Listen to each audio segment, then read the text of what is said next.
Alright, welcome back to More Than Peachy's Gaming. I'm your host, Mune. Today we are continuing our Dragonflight series, and we are working on the Black Dragon. This dragon is known as Ekdos. It is a very fierce dragon.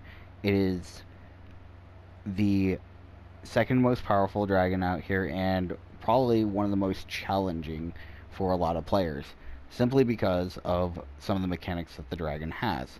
One of the big mechanics is if you die against this dragon, you summon a shadow puppet that has a ranged attack, kind of like the ones that you see from Valindra's Tower in the boss battle that she summons, that chase you around while she's invincible in the middle of shooting her beams.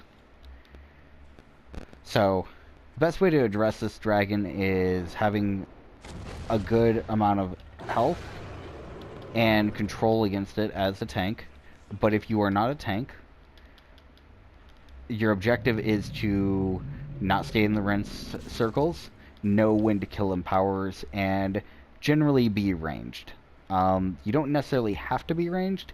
It's very possible to do this without being ranged, but it can be challenging without it. Simply because that attack, the one that the enemy does where it jumps up, doesn't actually have any lasting effects like the green dragon, but it can be quite challenging for a lot of people who don't have a whole lot of HP, because if you do die, you get additional things that are basically invincible, chasing you down and trying to kill you.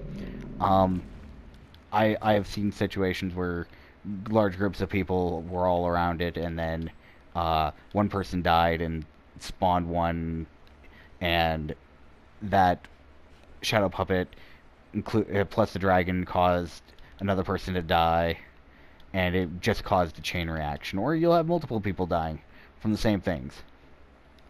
Right now I'm kind of just tanking this. You can kind of see the shadow puppet to the right chasing a player. That is the norm in this battle, unfortunately.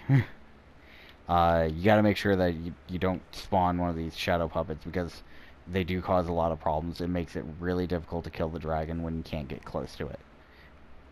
Okay, right now we're at 72%. We're kind of lacking on our damage, but we're doing a little bit better than blue. Okay, the main things that you want to focus on are eliminating the dragon empowerers, because this dragon can be incredibly difficult if you don't make sure that you take care of them. Again, if you are unsure how powerful the dragon is, and if you can be near it when it does attacks, check to see if the dragon has a buff on the right side of their health bar. Generally, it's a separate buff than what you typically get. You will see it on the side, but it only appears when there are empowers on the map. So right now you don't see anything. It'll appear on the right side just by looking at it. Right now it's at 4, 5, 6. It looks like a muscle. Guy flexing his muscle. You need to make sure that you eliminate the empowers as quickly as possible to eliminate the dragon from being powered up to kill your party. Right now we're sitting at roughly about 50% with about 7 minutes remaining. So we're doing pretty good over here. I think the dragon that needs probably the most help is probably the blue one at the moment, but that's to be expected. Blue one is the most challenging dragon in Dragonflight. This dragon does also have a long range attack that is very cruel, and if it hits you, it will kill you pretty much instantly, so you have to kind of keep an eye out for that kind of stuff. I'm just gonna try to kill this dragon, or this dragon empower, as quickly as possible, because I do not want to get hit by those long range attacks and die and create a phantom. This is the one dragon where I do not recommend the, well, actually this is the second dragon that I don't recommend the Soul Forged enchantment against, mainly because if you die, you come back and so forth. Okay, so you'll notice that that kind of hurt a little bit. You know, gotta make sure that you're not dealing with a powered up dragon or those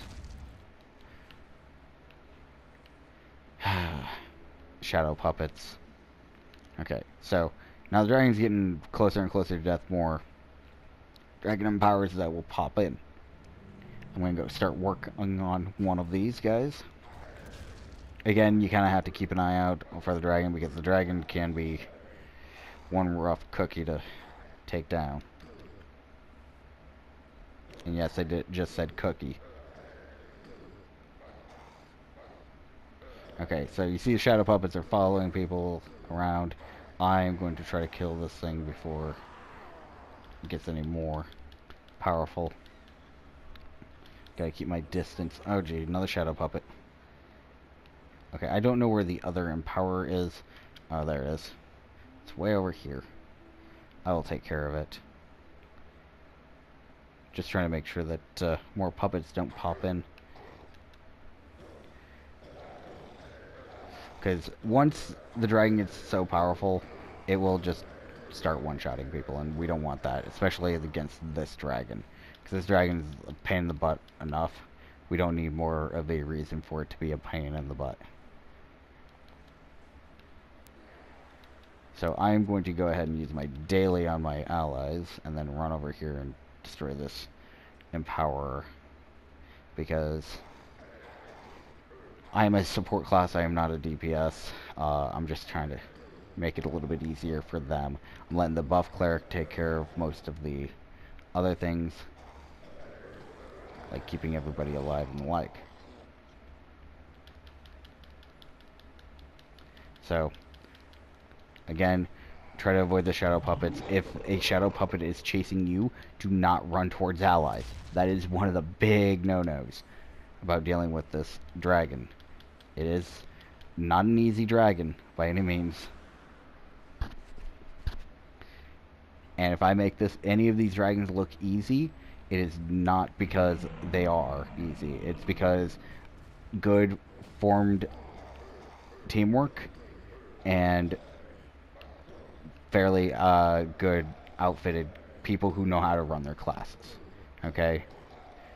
That is the only reason why I would make this look easy at all.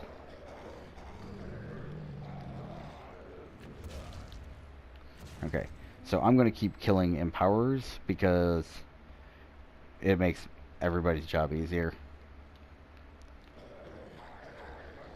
So, I know I keep on saying, oh yeah, I need to do this to make things easier and everything, and everyone's just like, man, you've said that and said that and said that.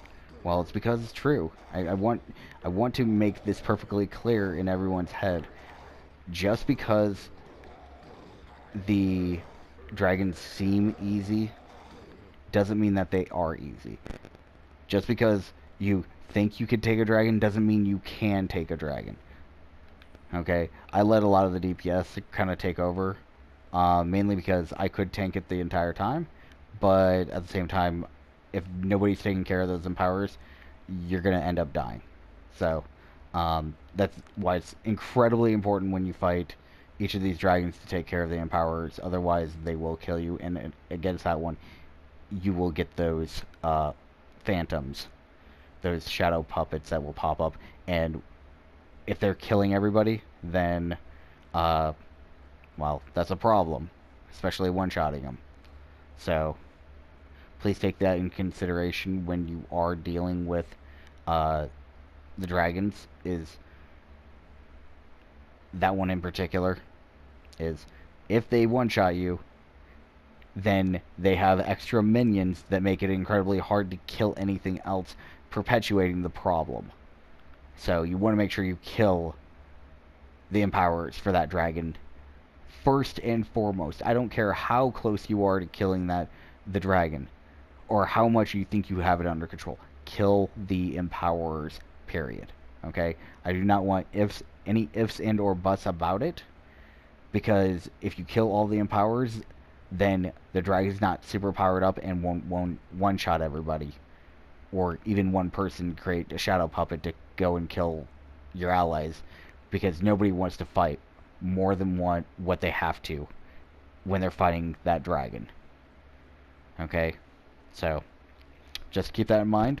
And if you thought this video was helpful, informative, or, even comical, go ahead and check out one of my other videos, maybe one of my other Dragonflight videos. Um, I do tutorials for just about every dungeon in the game, with the exception of Master's Spellplate Caverns. Uh, I do not plan on doing that one, and I do not plan on doing any of the newer stuff that is mod 11.5 or newer, mainly because I have no interest in it, and I don't think it'll be all that worthwhile to actually do it. So keep that in mind, uh, and try to keep it real. So enjoy the other videos. Thank you.